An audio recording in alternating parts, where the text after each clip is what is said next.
Hello! বেগুনের একটি অসাধারণ বেগুন চিংড়ির রেসিপি নিয়ে আসছি আজকে।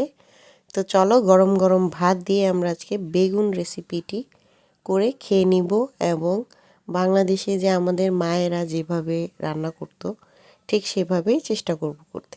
তো আমি সুন্না কিচেন থেকে সুমাইয়া সুমু, যে যেখান থেকেই আমার ভিডিওটি এবং রেসিপিটি দেখছো তাকে অনেক অনেক ধন্যবাদ। তো আজকে হচ্ছে আমি একটি নর্মাল যে বেগুন আমরা বাসায় বেগুন আলু দিয়ে রান্না করি ঠিক সেই রেসিপিটাই দেখাবো, কিন্তু আমি আমার মতো করে করেছি। তো আমি বড় বড় চিংড়ির সাথে বেগুন আলু টমেটো দিয়ে রান্না করেছি। তো আসলে এই রেসিপিটা এত বেশি ভালো লাগে, মাছ মাংস খেতে খেতে বোরিং হয়ে গেলে তখন কিন্তু মনে হয় যেই কোনো সবজি হোক সেই সবজিটাই যদি ভালো করে রান্না করা যায় সেটাই খাওয়া যায়।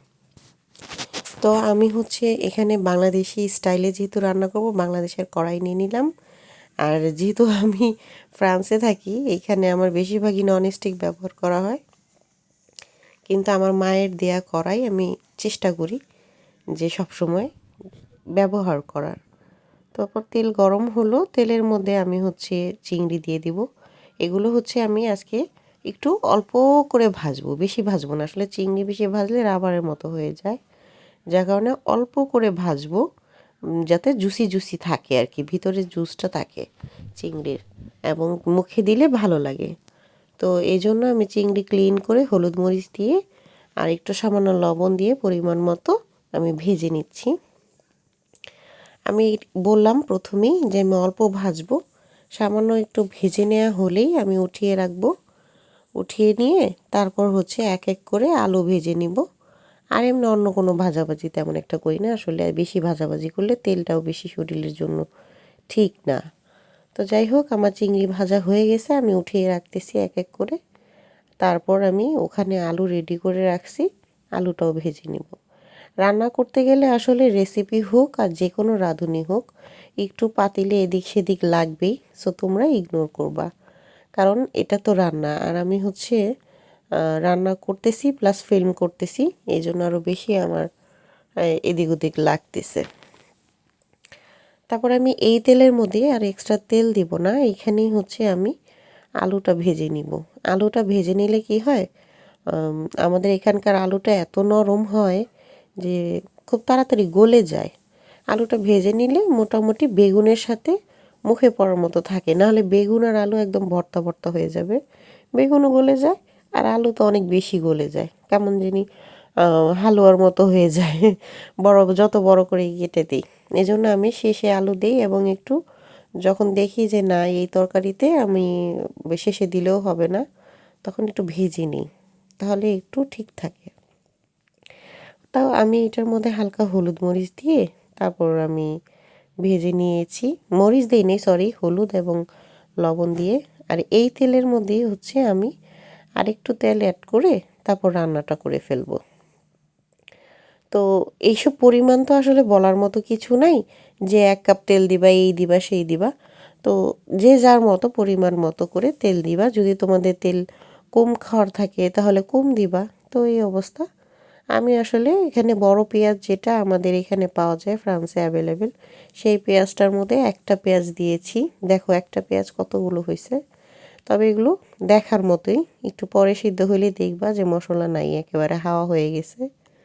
তো পেঁয়াজটা আমি একটু ভেজে নিব। পেঁয়াজ ভাজতে যত সময় লাগে তত সময় আসলে সিদ্ধ হতে যত সময় লাগে তত সময় আসলে আহ, কি বলবো যে অন্য রান্না টান্না অর্ধেক করে ফেলা যায়। তো এখানে পেঁয়াজটা সিদ্ধ হতে খুব বেশি সময় লাগে, লাল হতেই চায় না সহজে, অনেক টাইম নিয়ে ভেজে তারপর লাল করে নিতে হয়। আর সেজন্যই আমাদের এই যে রান্নাটা একটু সময় লাগে, না হলে আমাদের রান্না সব কিছুই গলে যায়, শুধু পেঁয়াজটাই হচ্ছে খাড়া খাড়া থাকে। তো আজকে আমি আপনাদের বলবো যে কিভাবে করে মশলা কষালে আর কি যে কোনো তরকারি মজা লাগে। তো আমি এখানে পেঁয়াজটা যখন হালকা লাল হয়ে আসছে তখন আমি অল্প একটু 1 চামচের মতো হলুদ দিয়ে আমি সামান্য একটু পানি দিয়ে বারবার করে কষিয়ে নিব। মশলাটা যত সুন্দর কষানো হয় তরকারি কিন্তু খুব ভালো হয়। তো আমি এখানে প্রথমে হলুদ দিলাম, দেওয়ার পরে আমি হচ্ছে একটু হলুদটা তেলের সাথে মিক্স করার পরেই আমি আবার এটার মধ্যে একটু পানি দিয়ে দিলাম। যখন এখান থেকে আবার পানি ছুটবে তারপর আমি এক এক করে প্রতিটা মশলা এভাবে করে দিয়ে আমি কষিয়ে নিব। এভাবে কষালে আসলে মশলাটা এত দারুণ হয়। তো আমি এখানে হালকা একটু মরিচ দিয়েছি। আমার বাসায় মরিচ খাওয়া হয় না, কিন্তু যেহেতু বেগুন তরকারি মরিচ ছাড়া আসলে ভালো লাগবে না। তো আমি এখানে হাফ চামচের মতো মরিচ দিয়ে তারপর এটাকে আমি আবার একটু ভেজে পানি দিয়ে আবার কষিয়ে নিব। এভাবে আপনি বারবার বারবার করে পানি দিয়ে কষিয়ে নিলে মশলাটা এত সুন্দর হয়, মানে গ্রেভিটা খুব ভালো হয়। যেহেতু আমাদের এখানকার পেঁয়াজটাও গলতে সময় লাগে, তো আমি একটু সময় নিয়ে মশলাটা কষিয়ে নিতেছি। তারপর এখানে আমি ধনিয়া গুঁড়া দিয়ে দিলাম। ধনিয়া গুঁড়া দিয়েছি, মনে হয় এই ফুটেজটা আসে নাই, কিন্তু এখন ধনিয়া গুঁড়া তারপরে জিরা গুঁড়াটা দিয়ে দিব। ঠিক একই সিস্টেমে আমি আমার 1 কাপের মতো পানি লাগছে টোটাল মশলাটা কষানোর জন্য।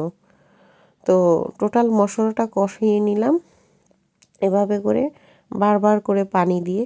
একবারে পানি দিয়ে একবারে সব মশলা না দিয়ে যদি এভাবে বারবার করে দিয়ে কষিয়ে নেওয়া যায়, তা রান্নাটা খুব ভালো হয়। মশলাটাই কিন্তু মেইন আমাদের যে বাঙালি স্টাইলের রান্না, তার মধ্যে এরকম সুন্দর করে কষিয়ে নেওয়ার পরে যে কোনো সবজি দিলে বা যে কোনো মাছ দিলে রান্নাটা কিন্তু খুব ভালো হয়। তো যাই হোক, আমি এখানে আমার রান্নাটা এভাবে করে কষিয়ে নিয়ে কমপ্লিট করব আস্তে আস্তে। তো যারা এই পর্যন্ত আমার ভিডিওটি দেখতেছো অবশ্যই একটা লাইক দিয়ে দিবা। আর এই যে আমি সামনে থেকে নিয়ে দেখাচ্ছি যে আমার মশলাটা কি সুন্দর তেল ছেড়ে দিছে এবং কষানো হয়ে গেছে। তারপর দেখো এখানে কিন্তু হয় নাই, মানে পেঁয়াজটা কিন্তু একেবারে পেস্ট হয়ে যায় না। আমাদের দেশে যে দেশি পেঁয়াজ রান্না করলে যেরকম হয়, তো যা আছে আলহামদুলিল্লাহ আমরা এটা দিয়েই স্যাটিসফাই। তো এভাবে করে আমি আবার বেগুনটাও একটু কষিয়ে নিব। বেগুনটা মশলার সাথে দিয়ে আমি আবার সামান্য একটু নাড়াচাড়া করব, ভেজে নিয়ে তারপর আমি ঢাকা দিয়ে দিব যাতে বেগুনটা নরম হয়ে যায়। বেগুন তো দিলেই সাথে সাথে তেল সোক করে ফেলে, তো এজন্য আমি একটু ভেজে নিয়ে আমি যে ঢাকা দিয়ে দিলাম। ঢাকা দিয়ে রেখে আমি একটু ওয়েট করব যাতে বেগুন নরম হয়। তো আমি এর মাঝখানে আবার একটু টমেটো দিয়ে দিয়েছিলাম, তো সেই ফুটেজটা আমার অ্যাড করতে মনে নেই। তো যাই হোক, টমেটো দিয়ে দিলে ওই পর্যায়ে টমেটোর ফ্লেভারটা সুন্দর বেগুনের সাথে মিক্স হয়ে যায়। তারপর আমি যে ভাজা যে সবজি আলু এবং চিংড়ি আছে সেগুলো দিয়ে দিব এক এক করে সব দিয়ে। তারপর এখন আমি নেড়ে নিব আর কি, কিন্তু আমি কোনো পানি অ্যাড করব না। আমার ইচ্ছা যে সবজি থেকে যে পানিটা উঠবে সেটাই। তো সব কিছু একত্রে দেওয়ার পরে সামান্য একটু পানি উঠছে। এখন এই পর্যায়ে আমি আস্ত মরিচ দিয়ে দিয়েছি, যেহেতু আমি গুঁড়া মরিচের আগেই দিয়েছিলাম, এখন আস্ত মরিচ দিলাম। যদি কেউ বেশি ঝাল খায় অবশ্যই এই মরিচটা কেটে দিলেই অনেক ঝাল হয়ে যাবে তরকারি। আমার ঝাল খাওয়া হয় না, তাই আমি এভাবে দিলাম ভাতের সাথে মরিচটা খাওয়ার জন্য, এবং ফ্লেভারটা যাতে আমাদের যে বাঙালি ফ্লেভারটা সেটা পারফেক্ট হয়। আবার একটু ঢাকা দিয়ে দিব। আবার ঢাকা দিয়ে দিলে আরও একটু পানি বের হয়ে যাবে, সেই ঝোলটাই কিন্তু আমার তরকারির ঝোল হবে। তো এখানে মোটামুটি অনেকখানি পানি বের হয়ে গেছে, আমি অবাক হয়ে গেলাম যে এত পানি। যাই হোক, তরকারি থেকে বের হয়েছে। তো যাই হোক, এইখান যে যতটুকু পানি ছিল আর এবং তরকারি যখন বেগুনগুলো যখন গলে গেছে তখন ওই রকম পানি বের হয়েছে। তো আসলে এখন আমার রান্নাটা কমপ্লিট হয়ে গেছে। এখন আমি সার্ভ করে নিব, এবং এই সার্ভ করাটা দেখো কত সুন্দর হয়েছে রান্নাটা। আমার তো দেখে এখনই জিভে জল এসে পড়ছে। তো আমি এখানে গরম ভাতের সাথে এই তরকারিটা সার্ভ করে নিব এবং এনজয় করব। যারা যারা এই পর্যন্ত আমার সাথে ছিল তাদেরকে অনেক অনেক থ্যাংক ইউ, এবং আমি তোমাদের কাছে অনেক কৃতজ্ঞ। আমি বলবো আমার নেক্সট রেসিপির জন্য ওয়েট করতে। Thanks for watching. Tata, by.